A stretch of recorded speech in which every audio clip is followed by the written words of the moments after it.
In this video, you're going to learn how college students can give back to mentoring relationships regardless of their experience in the business world, and some common mistakes that mentors make with the best of intentions that, when avoided, create more valuable conversations and connections for everyone involved.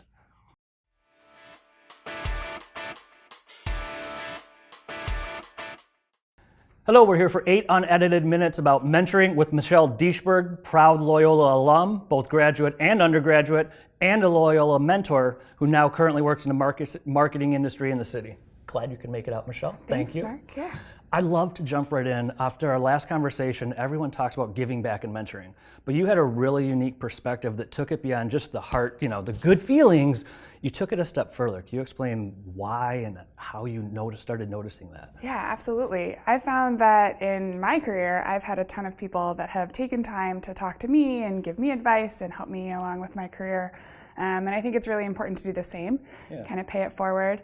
Since it's not always easy to figure out how you can give back to those people that are mentoring you. If they have 20 years experience in the industry, it's going to be hard for you to connect them with someone that they might know or could help their career.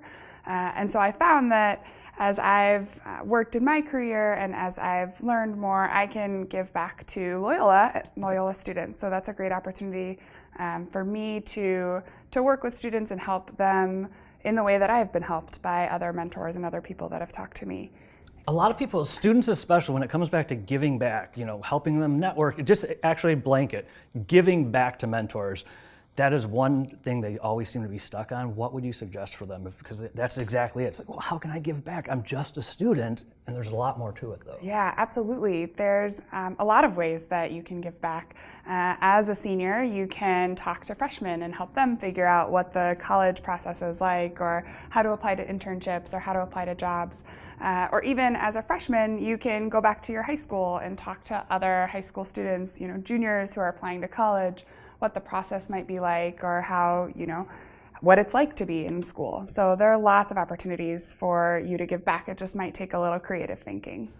That'll help a lot with the students doing that. And when did you first discover mentoring on your side? Because some people, they say, ever since I was a kid, it was my insert family name here. Other people, I kind of tripped over it in college.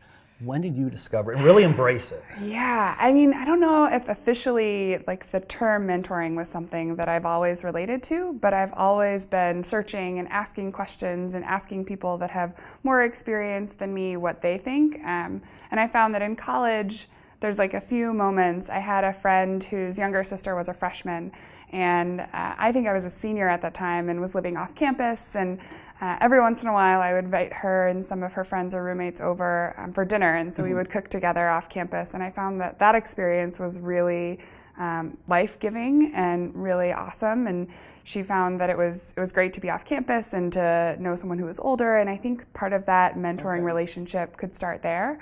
And I still continue to stay in touch with her and am friends with her now. So it's really great to see her grow over the last few years. And once the relationship starts, how do you help people grow? I mean, what are a few things, whether it's conversations that you have or strategies, if you will, how do you, as a mentor, what advice would you have for other mentors that want to do more than tell stories? I think that it's really important to not get stuck in everyone needs to do the same thing, or what do you mean? There's not one path to figure things out, and especially, surprise! What? I've been doing it wrong. I feel though that as a senior or as a junior, as you're applying to jobs, you feel like you have to know what you're going to do for the rest of your life. I know that I felt that way, it's taken me a long time to really internalize that and realize that there is no path, and I still don't know what I'm doing, and I'm still figuring things out and trying things, and so this idea of doing things that you enjoy and that you like could lead to a career down the way. What's an example? Because enjoying, so many people would say, oh, I like sports. Does that mean I have to play sports? But there's a mixture. What do you mean? How do you mix the enjoy and love and like with, well, it's business and a job too? Absolutely. So I took a metalsmithing class at Loyola my senior year as an art credit. I needed an art credit, and so I was like, oh, this looks kind of cool. I've never done this before. And I really enjoyed it. Okay. But then after I graduated, that was it. I didn't do it anymore. And in my first job, after I'd been working for a few years, I was kind of stressed out, and someone asked me when the last time I got lost in time. So when was the last time that you were working on something that like time just disappeared, and so you like didn't eat any food or didn't, 3 know hours. what time? Yeah. You looked up and you're like, oh my gosh, it's dark outside. Yeah. And for me, that was metalsmithing when I was taking that class at Loyola. So I started taking more classes. I found a studio in the city to take classes and got more involved there. And then I decided to quit my job without a job and take a big risk and do something a little more creative, really figure out what I want to do. And started working at the studio, and through working through the metalsmithing studio, I got asked to be a part of a team that was running a craft show in the city, which now the connection, I have a background in marketing, and so they needed help promoting the show. How can people move along that path, like with what you did, including taking a leap of moving down a path with where there's guidance and goals, but it's not so rigid that I have this degree, I need to get this. Where's that middle ground with that? Of I want to go somewhere, but I don't just want to jump and leap and say, I don't know what I'm doing. Yeah, I mean, and I didn't jump 100% all the way either. It took me a few years of taking classes and exploring and seeing if this is what I wanted to do.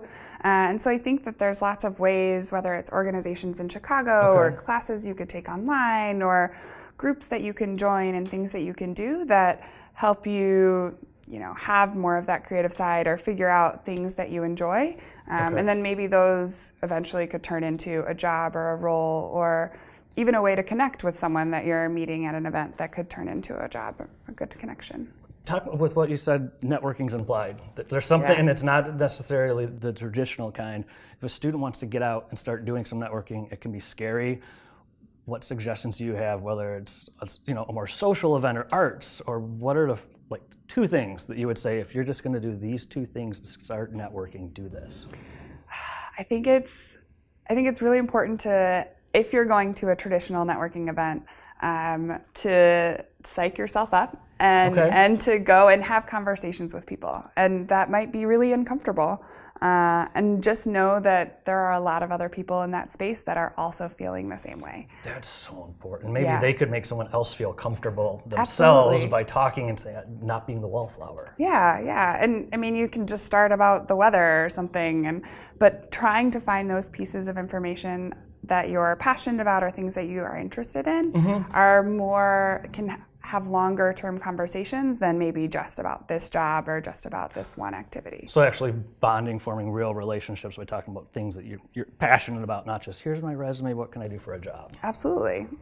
What has been, to close out, your most impactful mentoring experience and why? My most impactful mentoring experience, I did a program at Loyola that doesn't exist anymore, but it was a program where we each had to reach out to someone and ask them to spend some time with us and talk to us. So similar like this, not recorded. But so we could pick anyone that we wanted, and we were going to LA to have these interviews, and I was blown away. We got 10 different interviews for the 10 people that were on the trip. And they took time out of their day, from professional sports players to artists to people that were running nonprofits, to really spend some time and share with us how they got to where they were. And that experience, that cross industry and lots of different backgrounds and lots of different experiences, was super powerful in terms of trying to figure out what I want to do. That's a great way to end it as far as advice for students to actually go to different events, different industries, sport, everything. And it might help you figure out what you want to do or even find something new. Yeah. And know that the one thing that you pick when you graduate doesn't necessarily have to be the thing that you'll do the rest of your life. Well, that's perfect. Thank you very much for being here, Michelle. You're welcome. Thank you, Mark.